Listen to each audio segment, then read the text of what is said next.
Olá, ouvintes, bem-vindos mais uma vez ao podcast do Historiante, o seu podcast sobre as ciências humanas. Um podcast que tem a missão de ajudar você a pensar o Brasil e o mundo, a história, a filosofia, a sociologia e quaisquer temas que você queira debater através de uma ótica bem diversificada. Eu sou o professor Pablo Magalhães e aqui na bancada, como sempre, eu tenho o senhor Kleber Roberto. E aí, pessoal, beleza? Sentiram minha falta? Bem, como diria Confúcio, eu voltei para ficar, porque aqui é meu lugar. Como diria Confúcio Carlos, né? Só se for. Estamos aqui também com o seu Márcio Fabiano. Gente, Kleber tem que ser expulso, isso é Roberto Carlos.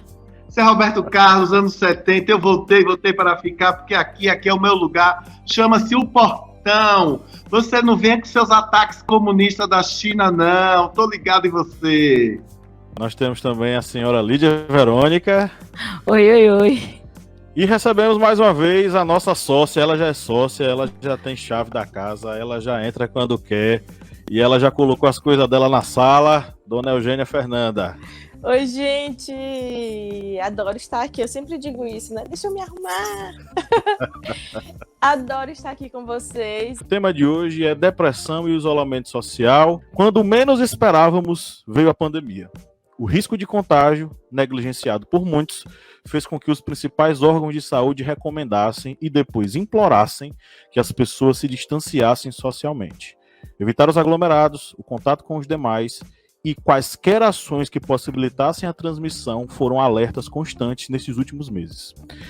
E ainda que os números de contágio tenham desacelerado, permanece a mesma orientação. Além disso, o Átila Yamarino não disse que a gente pode sair hoje. O perfil no Twitter, o Átila deixou a gente sair hoje, diariamente informa se o biólogo deu ok para abrirmos as portas. Aristóteles observa que o homem é um ser que necessita de coisas e dos outros, sendo, por isso, um ser carente e imperfeito, buscando a comunidade para alcançar a completude. É a partir disso que ele deduz que o homem é naturalmente político. Para Aristóteles, quem vive fora da comunidade organizada, a cidade ou polis da época dele, ou é um ser degradado, ou é um ser sobre-humano, divino. Longe de sermos super-humanos, convivemos com a angústia do que está por vir. Para muitos, essa angústia se transforma em ansiedade, e há aqueles que, em meio a um turbilhão de outros sentimentos, desenvolvem um quadro depressivo. Um estudo preliminar que ainda não foi revisado por outros pesquisadores antes da publicação, das universidades Swansea e de Manchester, ambas no Reino Unido, feito com britânicos maiores de 18 anos de idade, alerta para um aumento significativo do sentimento de ansiedade e depressão durante a pandemia de Covid-19, especialmente entre aqueles em situação financeira ou social mais vulnerável. O que esperar quando todos estamos esperando dias melhores? Olha, Pablo, primeiro eu quero dizer que amei a pergunta, né? Porque você terminou essa pergunta de uma forma surpreendente. Que eu realmente achava que você fosse dizer o que esperar quando a gente não espera dias melhores, né? Que é o que tem ficado mais aparente, né? Assim, à medida que a pandemia ela se alonga e a gente não vê os resultados melhorarem, assim, a gente não vê uma adesão das pessoas para combater, né, o contágio, aí eu fiquei surpresa. Mas que bom que são dias melhores que esperamos, né? Então, é interessante você falar dessa pesquisa, porque uma pesquisa, acho que de agosto, falava que que ia acontecer um boom de adoecimento mental, né? E aí, assim, foi uma pesquisa feita com um número X de pessoas, assim, abaixo do que realmente uma pesquisa relacionada à saúde mental precisa ter, e o tempo também foi muito curto. Mesmo assim, eles lançaram. E aí, essa pesquisa aí, ela combina bem com a do professor, que é sociólogo e médico, que é Nicholas Rose, que ele fala o seguinte, olha, vai haver mesmo uma relação emocional muito forte com o que está acontecendo com a pandemia. É uma pandemia global, onde as pessoas têm muitas inseguranças, então tudo bem, vai acontecer mesmo.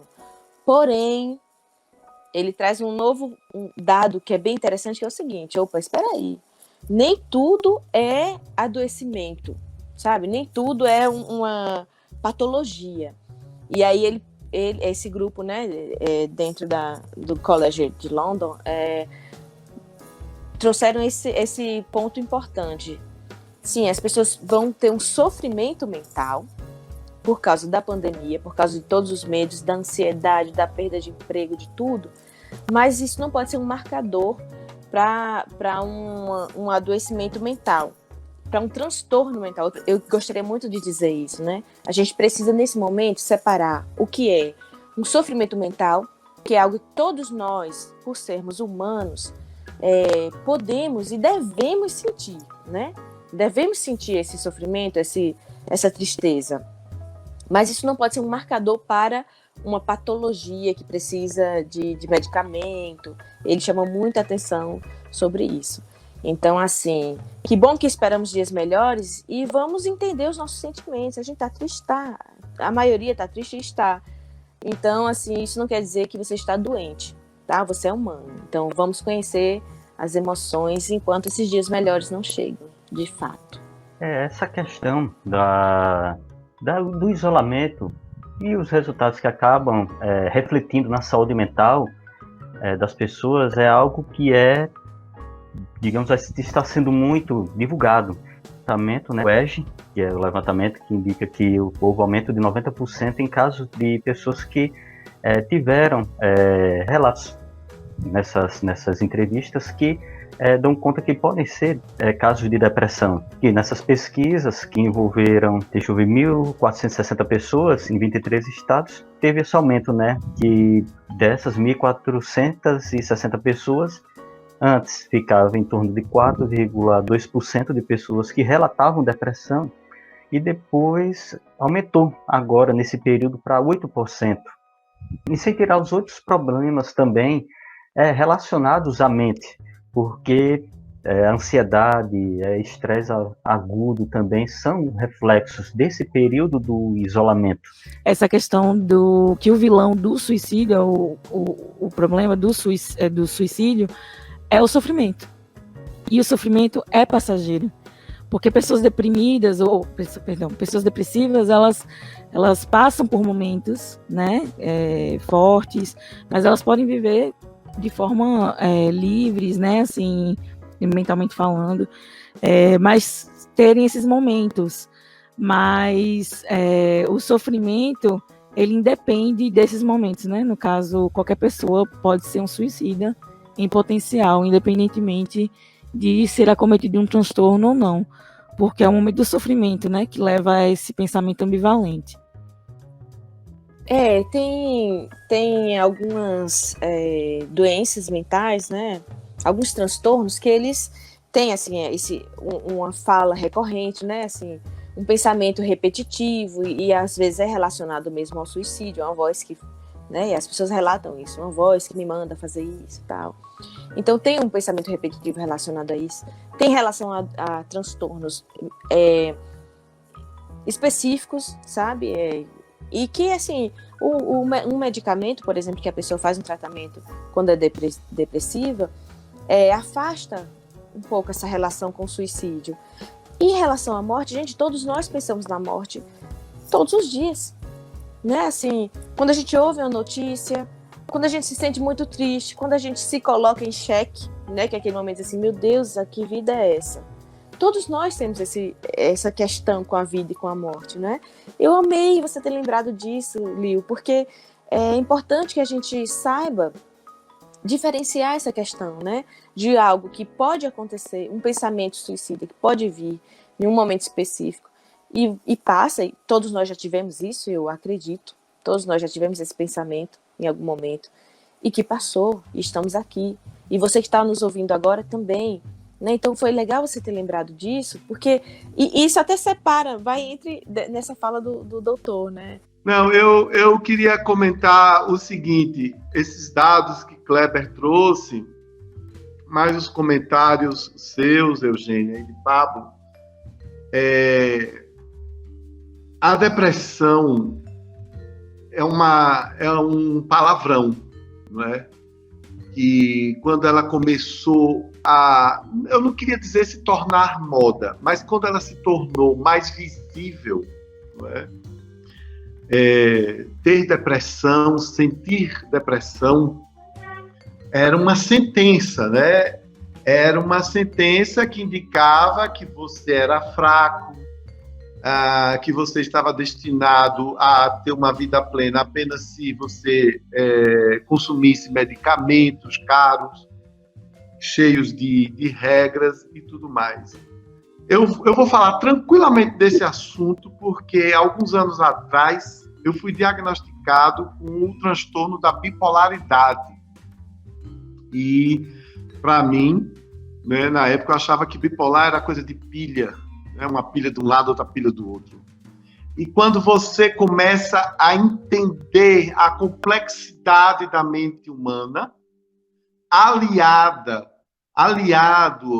à sensibilidade do nosso espírito, da nossa alma, você percebe que as coisas não são assim tão dualistas, né?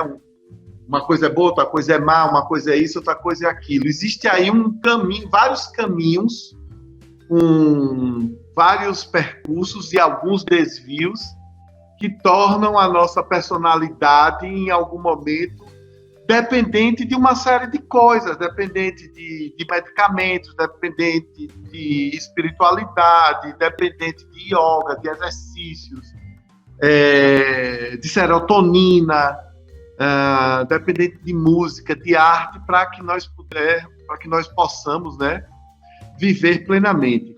Eu vou ler aqui um comentário que também foi feito nesse post, que é do @JDESS. Depressão e isolamento social, 2 irmãos siameses separados na maternidade, que seguiram caminhos paralelos para com o mesmo ponto comum, a solidão. Eu não acredito que a depressão esteja diretamente ligada à solidão, né? Mas, de alguma forma, existem esses momentos, né, de solidão que podem agravar o estado mental da pessoa depressiva, enfim. Eu acho que ele quis reforçar aqui a importância da vida em comunidade, né? E eu vou falar aqui uma coisa que a gente falou num programa que não tem nada a ver com depressão. Foi um programa sobre educação EAD. A gente falando, e todos nós entramos no consenso de que os conflitos, quando a gente vive em sociedade, os conflitos, eles geram um aprendizado, né? Porque a gente tem que resolver problemas, a gente tem que lidar com pessoas e com personalidades, enfim, a gente tem que manter aquela mente ativa e também acaba gerando autoconhecimento. Então, assim, realmente, a solidão, para a gente que a gente precisa viver em comunidade, ela reforça, né, esse sentimento deprimido que a gente tem, que a gente sente, essa tristeza profunda, né? E aí chega a se comparar realmente ao depressivo, que é, na verdade, uma doença, né? Não é um momento. Mas a gente acaba entrando nesse sentimento profundo, né? Nessa tristeza profunda e vai se deprimindo.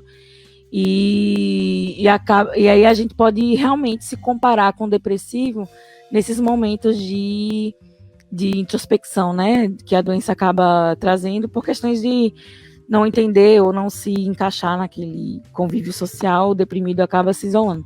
Mas a depressão, mas a depressão, eu acho que ela não tá ali, assim, o foco da depressão não é exatamente a solidão, mas nesse momento de isolamento social, a gente pode entender bem como se sente um depressivo, né? Pois é, Lil, é justamente isso, assim, a depressão, ela é uma doença, né, ela tem uma causa orgânica, e a gente, é por isso que eu bato tanto nessa tecla, assim, de trazer para o social, que a gente pode estar muito triste, a gente pode estar deprimido e não precisar tomar remédio para sair desse ponto.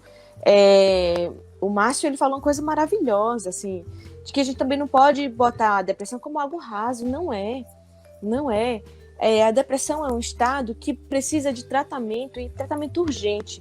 Não só psicológico, não é só ir no psicólogo e falar sobre assuntos que possivelmente potencializam esse sofrimento.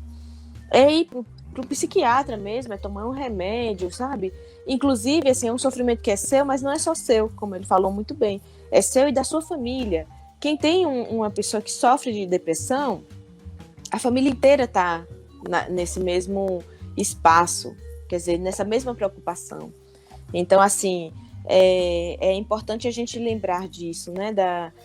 De que existe um sofrimento real, existe essa questão existencial, você pode estar muito triste, deprimido, você pode estar muito zangado, com muita raiva de tudo que está acontecendo e não está doente, não está com uma depressão. E aí sim, você, por exemplo, pode ter um contato com um psicólogo, fazer psicoterapia e não sofrer mais desse sentimento, né? E enquanto o depressivo, não, ele precisa mesmo de um psiquiatra, de um acompanhamento com um psicólogo também.